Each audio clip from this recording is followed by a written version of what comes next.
அல்லேலூயா. கர்த்தருடைய பரிசுத்த நாமத்திற்கு மகிமை உண்டாவதாக. மூன்றாவது நாள் அதிகாலை ஜெபத்தில் பங்கு பெற வந்த உங்கள் யாவரையும் நான் இயேசுவின் நாமத்தினாலே வாழ்த்தி ஆசீர்வதிக்கிறேன். இன்றைக்கு மூன்றாவது அதிகாரம், 1 தெசலோனிக்கர் 3வது அதிகாரம் நாம் எல்லாரும் மாறி மாறி வாசிக்கலாம். புதிய ஏற்பாட்டில் 280வது பக்கம். ஆகையால் நாங்கள் இனி பொறுத்திருக்க கூடாமல் அத்தேனே பட்டணத்தில் தனித்து விடப்படுகிறது நன்மை என்று நினைத்து உட்கார்ந்தே வாசிங்க. இந்த உபத்திரவங்களினாலே ஒருவனும் அசைக்கப்படாதபடிக்கு உங்களை திடப்படுத்தவும் உங்கள் விசுவாசத்தை பற்றி உங்களுக்கு புத்தி சொல்லவும் நம்முடைய சகோதரனும் தேவ ஊழியக்காரனும் கிறிஸ்துவின் சுவிசேஷத்தில் எங்கள் உடல் வேலையாளுமாகிய தீமோத்தேயுவை அனுப்பினோம். இப்படிப்பட்ட உபத்திரவங்களை சகிக்க நாம் நியமிக்கப்பட்டிருக்கிறோம் என்று நீங்கள் அறிந்திருக்கிறீர்களே. நமக்கு உபத்திரவம் வருமென்று நாங்கள் உங்களிடத்தில் இருந்தபோது உங்களுக்கு முன்னறிவித்தோம். அப்படியே வந்து நேரிட்டது என்றும் அறிந்திருக்கிறீர்கள். ஆகையால் நான் இனி பொறுத்திருக்க கூடாமல் எங்கள் வேலை வீணாய் போகத்தக்கதாக சோதனைக்காரன் உங்களை சோதனைக்குட்படுத்தினதுண்டோ என்று உங்கள் விசுவாசத்தை அறியும்படிக்கு அவனை அனுப்பினேன். இப்பொழுது தீமோத்தேயு உங்களிடத்திலிருந்து எங்களிடத்தில் வந்து உங்கள் விசுவாசத்தையும் அன்பையும் குறித்தும் நீங்கள் எப்பொழுதும் எங்களை பட்சமாய் நினைத்து கொண்டு நாங்கள் உங்களை காண வாஞ்சியாய் இருக்கிறது போல நீங்களும் எங்களை காண வாஞ்சியாய் இருக்கிறீர்கள் என்பதை குறித்தும் எங்களுக்கு நற்செய்தி சொன்னதினாலே, சகோதரரே, எங்களுக்கு நேரிட்ட எல்லா இக்கட்டிலும் உபத்திரவத்திலும் உங்கள் விசுவாசத்தினாலே உங்களை குறித்து ஆறுதல் அடைந்தோம். நீங்கள் கர்த்தருக்குள் நிலைத்திருந்தால் நாங்கள் பிழைத்திருப்போம்.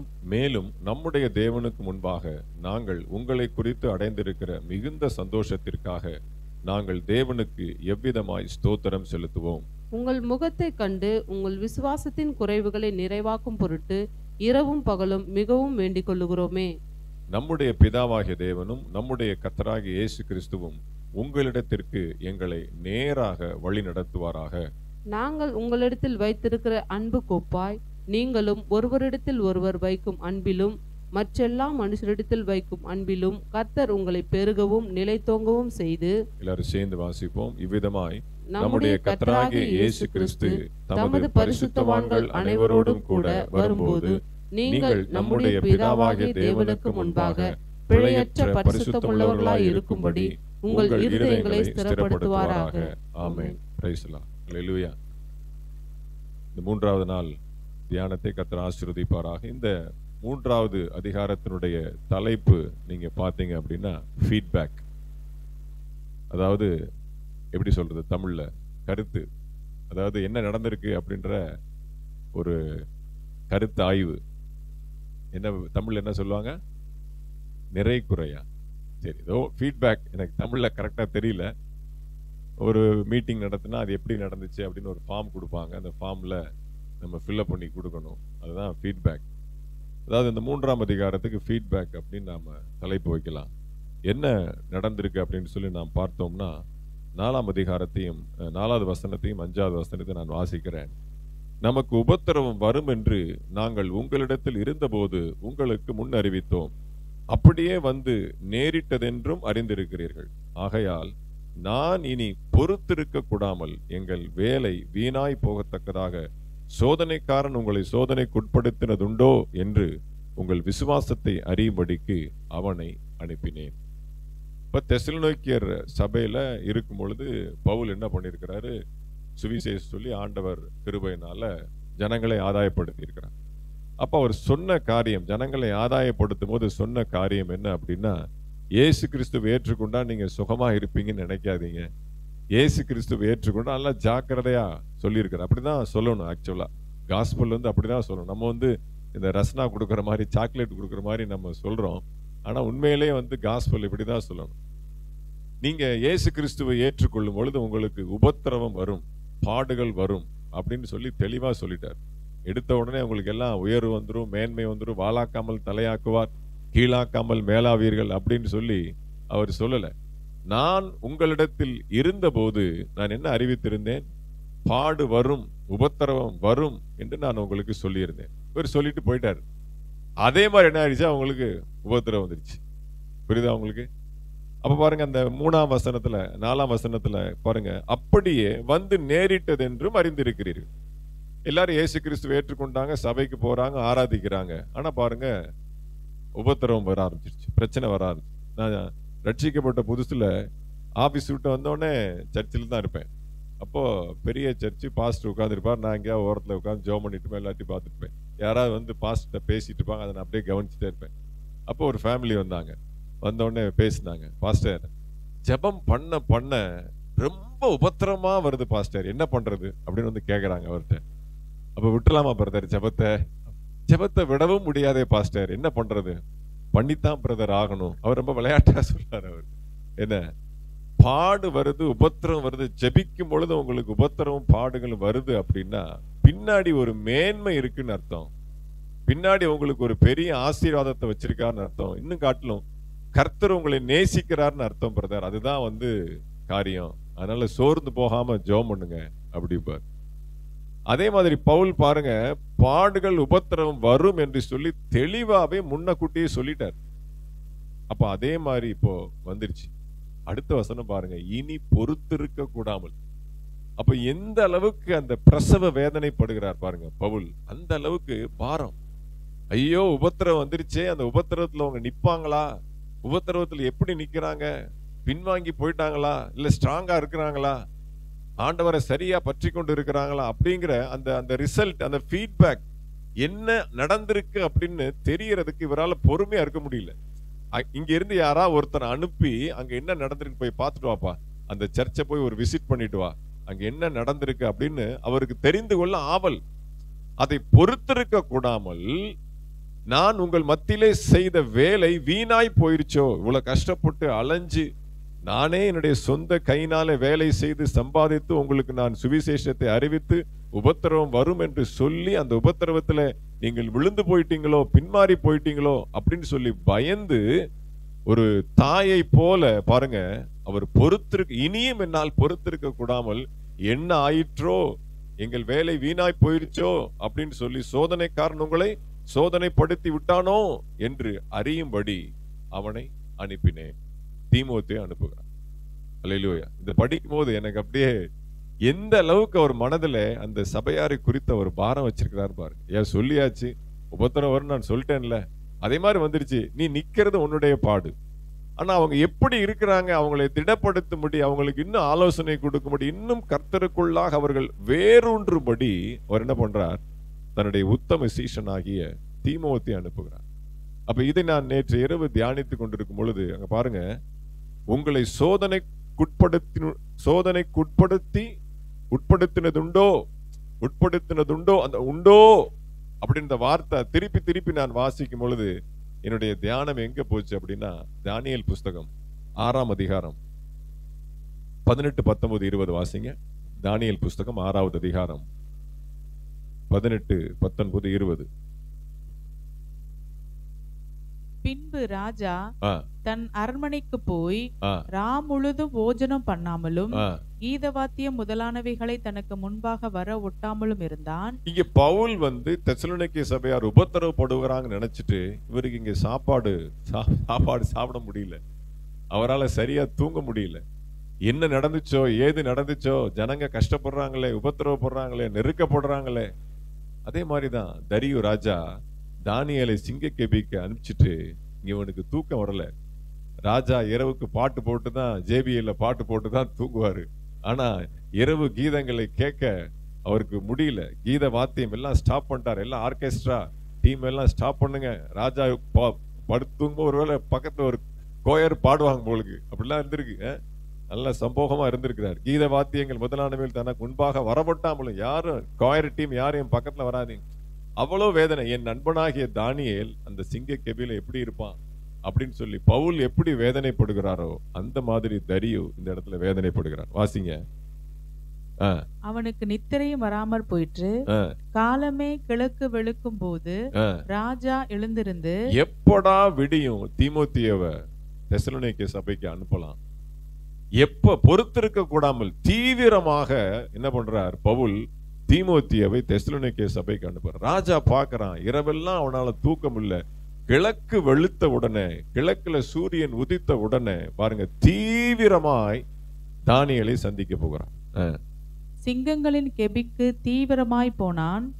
ராஜா கெபியின் கிட்ட வந்த போது துயர சத்தமாய் தானியேலை கூப்பிட்டு, தானியேலே, ஜீவனுள்ள தேவனுடைய தாசனே, நீ இடைவிடாமல் ஆராதிக்கிற உன் தேவன் உன்னை சிங்கங்களுக்கு தப்புவிக்க வல்லவராய் இருந்தாரா என்று, சிங்கங்களுக்கு தப்புவிக்க வல்லவராய் இருந்தாரா, சோதனைக்காரன் உங்களை சோதனைப்படுத்தினது உண்டோ, அந்த இருந்தாரா, அந்த ரெண்டு வார்த்தை எனக்கு அப்படியே சிங்காச்சு.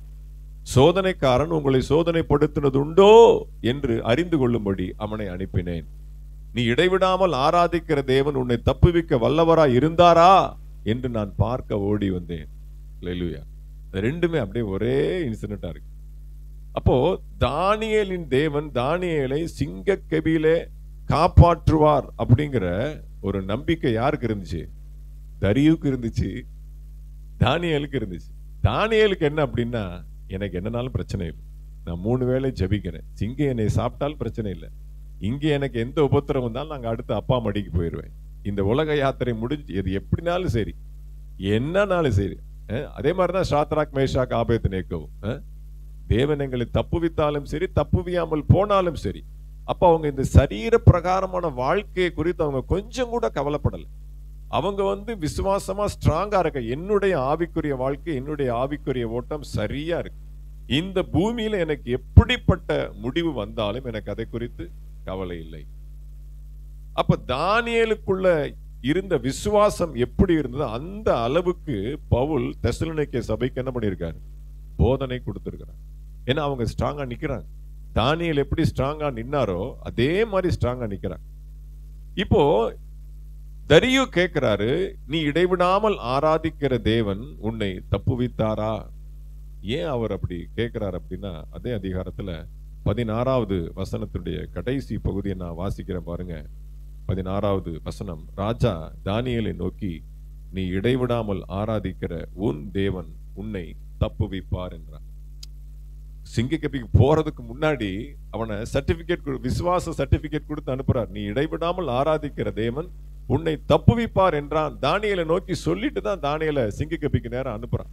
அப்ப தரியு ராஜாக்கு இதுக்கு ஒரு மிகப்பெரிய விசுவாசத்தை பாருங்க. உன் தேவன் உன்னை தப்புவிப்பார், அந்த அளவுக்கு விசுவாசத்தோடு. இப்ப தானியேலுடைய விசுவாசமா தரியுடைய விசுவாசமானுங்கிற ஒரு போட்டியே அந்த இடத்துல நடக்குது. அல்லேலூயா. அவன் தைரியமா நெஞ்ச நிமித்திட்டு சிங்கக்கபிக்கு போறான், இவர் வாழ்த்தி ஆசீர்வதித்து அனுப்புறார், நீ போப்பா, உன் ஆண்டவர் உன்னை தப்புவிப்பார் அப்படின்னு சொன்னாலுமே நைட்டெல்லாம் தூக்கம் இல்லை, நைட்டெல்லாம் சாப்பிட முடியல, பாட்டு கேட்க முடியல, இரவு முழுவதும் நித்திரையில், எப்படா சூரியன் உதிக்கும். அடுத்த வசனம் சொல்லுது, அவர் கெபி அண்டை போகும் பொழுது துயர சத்தமாய். என்னதான் மாம்சம் தானே, என்னதான் மனுஷன் தானே, வீராப்பா ஆண்டவர் உன்னை தப்புவிப்பார் அப்படின்னு சொன்னா அந்த இடத்துல போய் ஏன் துயர சத்தமா கேட்கணும்? சந்தோஷம், ஏய் தானியேல், ஆண்டவர் உன்னை தப்பு வச்சுட்டார், வா வெளியே சொல்லலாம்ல. இருந்தாலும் என்னது, என்னதான் நம்ம விசுவாசிச்சாலும் நமக்குள்ள என்ன இருக்குது? அந்த மனுஷ சுபாவம், அந்த ஒரு பலவீனம் நம்மை ஆட்கள். நல்ல ஆவியில் நிரம்பி ஜெபம் பண்ணாலும், நான் ஜெபித்த காரியம் நடக்குமா, இது நடக்குமா அப்படிங்கிறது நமக்கு என்ன, ஒரு மாம்ச சிந்தை நமக்கு உண்டாக தான் செய்யும். அப்ப துயர சத்தமாய் அந்த கெபி அண்டைக்கு போகிறார். அதே நிலைமைதான் தீமோத்தேயுக்கு இருக்கும். தெசலோனிக்கே சபையை நெருங்க நெருங்க நெருங்க, ஐயோ இவர் இங்கே அனுப்புறாரு, நாங்க போய் பார்க்க போறேன், அவங்க என்ன பண்ண போறாங்க, திட்ட போறாங்களே, என்னையா நாங்க ஒழுங்கா இருந்தோம், எகிப்தில இருந்தா ஒழுங்கா இருந்திருப்போம், எங்களை இப்படி கொண்டு வந்து பாடுபடுத்திட்டீங்களே அப்படின்னு தீமோத்தேயுக்கு பாத்தீங்கன்னா அந்த மனநிலைமை பயங்கர ஒரு நடுக்கத்தோட தான் இருக்கும். இங்க இருந்து அங்க போற வரைக்கும் என்ன நடக்குமோ, என்ன சம்பவம், எப்படி இருக்கிறாங்களோ, ஜனங்கள் முறுமுறுக்கிறாங்களோ, நம்ம தப்பா பேசிடுவாங்களோ அப்படின்னு சொல்லி பயத்தோட நடுக்கத்தோட தான் என்ன பண்ணுவாங்க, தீமோத்தேயு அந்த இடத்துக்கு போயிருப்பான்னு நினைக்கிறேன். ஏன்னா அதே சம்பவம் எங்களுக்கு போன மாசம் நடந்துச்சு. அன்பரசு பிரதர் இறந்துட்டாரு, சிஸ்டரும் ரொம்ப வியாதியா ரொம்ப கஷ்டப்பட்டுக்கிட்டு இருந்தாங்க, எனக்கும் ரொம்ப உடம்பு சரியில்லாமல் இருந்துச்சு. அவங்க ஹாஸ்பிட்டல்லேருந்து வந்த பிறகும் நாங்கள் நேராக போய் பார்க்க முடியல, ஃபோனில் தான் ஃபாலோ பண்ணிட்டே இருந்தோம். அப்போ முதல்ல அவங்க ஹாஸ்பிட்டல்லேருந்து வீட்டுக்கு வந்திருக்கிறாங்க, அடக்க ஆராதனை முடிச்சுட்டு அதுக்கப்புறம் அவங்க பிளவினெல்லாம் தெரியும் உங்களுக்கு நடந்ததில்லை. அப்போ முதல்ல அவங்கள நேராக சந்திக்க போகிறோம். அப்போ எனக்கும் அமுதாவுக்கும் ஒரே பயம், அவங்க என்ன சொல்லுவாங்களோ, சிஸ்டர் எப்படி பேசுவாங்களோ, ஒருவேளை ஒரு மாதிரி தயங்கி பேசுவாங்களோ அப்படின்னு சொல்லி ரொம்ப பயத்தோட தான் ஜெபத்தோட தான் போனோம். எனக்கும் உட்கார கூட முடியல, அப்படிப்பட்ட பலவீனம். அவங்களும் அப்பதான் ஆஸ்பத்திரியில இருந்து வந்திருந்தாங்க. அப்போ ஒரு வார்த்தை சொன்னாங்க, பிரதர் எல்லாமே மாயை, இந்த உலகத்தில் எல்லாமே மாயை சொன்னாங்களா இல்லையா? ஆண்டவர் ஒருவர் தான் மெய் அப்படின்னு நான் அறிந்து கொண்டேன். இந்த உறவு, அம்மா அப்பா பிள்ளைங்க கணவன் மனைவி, இந்த ரிலேஷன்ஷிப் எல்லாமே ஒரு மாயை அப்படின்னு நான் புரிஞ்சுக்கிட்டேன். கர்த்தர் ஒருவர் தான் மெய் என்பதை அறிந்து கொண்டேன். அப்போதான் எனக்கு அப்படியே பெருமூச்சு விட்டேன். இங்க இருந்து என் வீட்டுல இருந்து அவங்க வீட்டுக்கு போற வரைக்கும் தீமோத்தேயுவுக்கு என்ன ஒரு நிலைமை இருந்ததோ அதே ஒரு நிலைமை தான் எனக்கு. கிறிஸ்துவுக்குள்ளாக அவர்களை பெற்றெடுத்து விட்டோம். அவங்க எதிர்பார்த்த காரியம் அவங்களுக்கு நடக்கல, ஒரு தீமையாய் நடந்தது போல இருக்குது. அதை எப்படி அவங்க ஜீரணிச்சிருப்பாங்க? கணவனை இழந்த ஒரு மனைவி எந்த அளவுக்கு அந்த பாரத்தை வாங்கி கர்த்தரை அவங்க எந்த அளவுக்கு உள்வாங்கி இருப்பாங்க அப்படிங்கிற ஒரு எண்ணம் வரும்பொழுது எனக்கு ஒரு நடுக்கம் வந்தது. அல்லேலூயா. அப்ப தரியு ராஜாவுக்கு என்னதான் விசுவாச அறிக்கை சொன்னாலும், பவுலுக்கு கீழே எத்தனை ஆண்டுகள் தீமோத்தேயு உத்தம சீசனா இருந்தாலும், அந்த தெசலோனிக்கே சபையை நெருங்கும் பொழுது அப்படிப்பட்ட ஒரு நடுக்கமும் ஒரு பயமும் தான் இருக்கு. ஏன்னா பிரசவ வேதனைப்பட்டு ஒவ்வொரு ஆத்துமாக்களையும் பெற்றெடுத்த அந்த ஆத்தும தகப்பனுக்கு தான், அந்த ஆவிக்குரிய தகப்பனுக்கு தான் அந்த வலியும் வேதனையும் தெரியும். அல்லேலூயா. சரி, இங்கேயாவது தீமோத்தேயு போய் நல்ல ரிசல்ட் கொடுத்துட்டாரு. கொஞ்சம் கவனிங்க, டயமானாலும் டயத்தை திரும்பி பார்க்கறாங்க. அல்லேலூயா. அப்போ தீமோத்தேயு போய் வந்து நல்ல ரிசல்ட் கொடுத்துட்டாரு. நல்லதான் இருக்கிறாங்க, ஒன்றும் பிரச்சனை இல்லை, நல்ல விசுவாசத்தில் இருக்கிறாங்க. பவுல் நீங்க பயப்படாதீங்க பாஸ்டர், நல்லா இருக்கிறாங்க அவங்க. நீங்க அடுத்து எப்போ வருவீங்க, அடுத்து எப்போ காஸ்பல் சொல்லுவீங்க, ஏற்கனவே சொன்னதுல நீங்க பயந்து போயிருக்கீங்க, இல்ல அவங்க திரும்ப எப்போ வருவீங்கன்னு சொல்லி அவங்க வாஞ்சையா காத்துக்கிட்டு இருக்கிறாங்க உங்க சத்தியத்தை கேட்க. அப்படின்னு உடனே பவுல் அப்படியே புலகாங்கிதம் அடைஞ்சிடறேன். அடுத்து இன்னொரு கேரக்டரே நான் இந்த இடத்துல உங்களுக்கு சொல்ல விரும்புகிறேன். இங்க 2 பேருக்கும் சக்சஸ். இதே மாதிரி 2 பேர் போய் ஒரு சூழ்நிலை நிக்கிறாங்க. அது என்னன்னு பாருங்க. உபாகமத்தின் புஸ்தகம் 31வது அதிகாரம் 14வது வசனம். பின்பு கர்த்தர் மோசேயை நோக்கி, இதோ நீ மரிக்கும் காலம் சமீபித்து இருக்கிறது. நான் யோசுவாவுக்கு கட்டளை கொடுக்கும்படி அவனை அழைத்து கொண்டு ஆசரிப்பு கூடாரத்தில் வந்து நில்லுங்கள் என்றார்.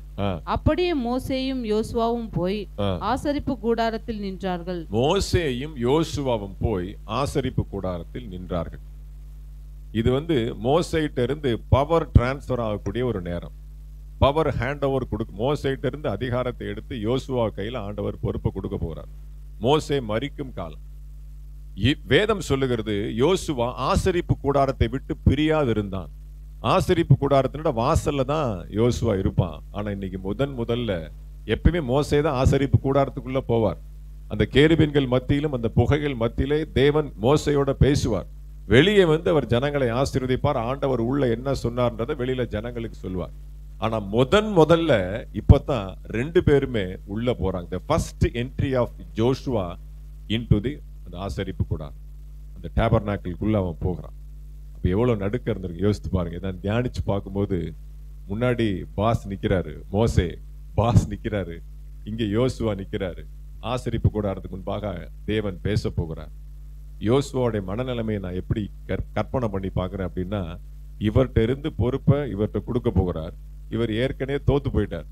இத்தனை ஆயிரம் ஜனங்களை வழி நடத்த முடியாம டென்ஷன் ஆகி பிரஷர் ஆகி இன்னைக்கு அவரே என்ன பண்ண முடியல, கானான் தேசத்துக்கு போக முடியல. மோசேக்கே இவங்க என்ன பண்ண முடியல, கைக்கு அடங்கல, மோசேவாலே கண்ட்ரோல் பண்ண முடியல. அப்படிப்பட்ட ஜனங்களை தான் இப்ப யோசுவாவுடைய கையில தேவன் கொடுக்க போகிறார். கொடுக்கும் போது என்ன சொல்றாரு பாருங்க. அடுத்து நீங்க வாசிச்சீங்கன்னா, அது கீழே உள்ள வசனத்தை வாசிக்க நேரம் இல்லை, வாசிச்சீங்கன்னா என்ன சொல்றாரு அப்படின்னா, இவங்க மீறி தான் போவாங்க, என் உடன்படிக்கை சீக்கிரமா மீறிடுவாங்க, கானான் தேசத்துல போய் அந்நிய தேவர்களை எளிதாக அவர்கள் வணங்கி சோர மார்க்கமாய் என் உடன்படிக்கையை விட்டு போவாங்க. ரிசல்ட்டையும் சொல்லிட்டார், இவங்க பின்மாறி போயிருவாங்க. அப்படிப்பட்ட ஜனங்களை தான் நான் அவன் கையில கொடுக்க போறேன். ஜோசுவாக்கு எப்படி இருக்கு பாருங்க. எங்க கொடுக்கும் போது ஒரு நல்ல ஆசீர்வாதமா உனக்கு அப்பா கீழ்ப்படிவாங்க, எல்லாம் சரியா இருக்கும், எல்லாம் போய் கானான் தேசத்துல நீங்க ஆராதிப்பீங்க அப்படின்னு சொன்னா பரவாயில்ல. இப்ப இவரு தோத்தவர் முன்னாடி நிக்கிறார், பாஸ் முன்னாடி நிக்கிறார், இங்க இவர் நடுக்கத்தோட நிக்கிறார். தேவன்ட்டு இருந்து வரக்கூடிய வார்த்தை எப்படி இருக்கு அப்படின்னா கடினமா இருக்கு. அந்த வார்த்தை எப்படி சொன்னாராம், இதை பாட்டாக எழுதி வை, இது சாட்சியாக இருக்கும். சாதாரணமா சொன்னா ஜனங்க மறந்துடுவாங்க.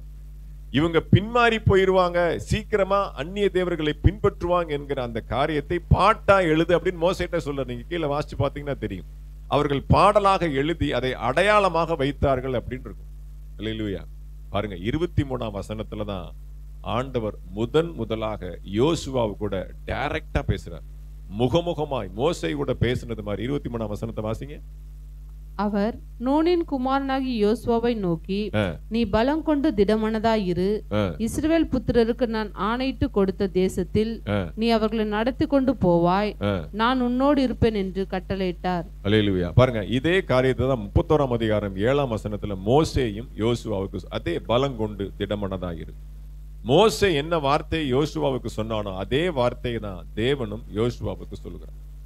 அப்ப இப்படிப்பட்ட ப்ராஜெக்ட், இவ்வளவு ஒரு கடினமான ப்ராஜெக்ட் தனக்கு முன்பாக ஆண்டவர் கொடுக்கிறாரு. இதுல ஃபெயிலியர் தான் அப்படின்னு தெரிஞ்சுமே ஜோசுவா அந்த ப்ராஜெக்ட கையில எடுக்கிறான் அப்படின்னா கர்த்தர் சொன்ன அந்த ஒரு வார்த்தை தான், நீ பலம் கொண்டு திடமனதாயிரு. ஊழியங்கிறது அப்படிதான். ஊழியங்கிறது சாதாரண கிடையாது. அல்லேலூயா. பாடுகள் வரும், உபத்திரவம் வரும், யாரும் மதிக்க மாட்டாங்க, தலை நிமிர்ந்து பேசுவாங்க, ஈகோ வரும், பிரச்சனை வரும், பண பிரச்சனை வரும். எல்லாம் பெரிய பெரிய சபை நீங்க நினைக்கிறீங்க 500 பேர் 1000 பேர் அந்த பாஸ்ட்லாம் நிம்மதியா இருப்பாங்கன்றீங்க. ஒவ்வொருத்தர் பண்ற சேட்டையும் பாடுகளும் அவங்களால சகிக்க முடியாது. அப்ப எல்லாவற்றையும் சகித்து பொறுத்து போகிறதா ஒரு ஊழியக்காரனுடைய அந்த கிருபை. அல்லேலூயா. அப்ப அந்த கிருபையை யோசுவாவுக்கு ஆண்டவர் கொடுக்கிறார். அதாவது காரைக்கால் அம்மையார் அவங்க அதிகாலைல போய் ஜெபிக்கும் பொழுது, ஆண்டவரே இன்றைக்கு நீர் எனக்கு கொடுத்த பாடுகளுக்காக ஸ்தோத்திரம், கொடுக்க போகிற இன்றைக்கு என்னுடைய வாழ்க்கையில் நீர் அனுமதிக்க போகிற பாடுகளுக்காக ஸ்தோத்திரம் அப்படின்னு தான் அவங்க ஜெபத்தை ஆரம்பிப்பாங்க. இப்ப அந்த மாதிரி பாருங்க, நல்ல அந்த ஆவிக்குரிய அனுபவத்திலே பழுத்த தேவ மனுஷர்கள் உபத்திரவங்களை குறித்து என்ன பண்ணல, கவலைப்படவே இல்லை. அதே சமயத்துல அடுத்தவங்க உபத்திரவத்துல நான் கற்பித்த, நான் போதனை செய்த என் ஜனங்கள் எப்படி அந்த உபத்திரவத்துல நிக்க போறாங்க அப்படிங்கிற வேதனை தான் அவங்களை அதிகமாய்த்தான். அதனால நாம பாடுகளை குறித்து நாம் இந்த பாடுகளை நிலைத்து நிற்க தேவனுடைய கிருபை வேணும். அந்த கிருபை நமக்கு ஆண்டவர் கொடுக்கும்படியாக நாம் ஜெபித்து முடிக்கலாம். அல்லேலூயா. அல்லேலூயா. மகிழ்ச்சியின் மாதம் என்று சொல்லி டைட்டில் வச்சுட்டு உபத்திரவங்களை குறித்தே நாம பார்த்து கொண்டு இருக்கிறோம். ஆனாலும் கர்த்தர் நல்லவர். கர்த்தர் நமக்கு நல்ல காரியங்களை அதிகாலமே போதித்து கொண்டு இருக்கிறார். எல்லாரும் கண்களை மூடி நாம் ஜெபிக்கலாம்.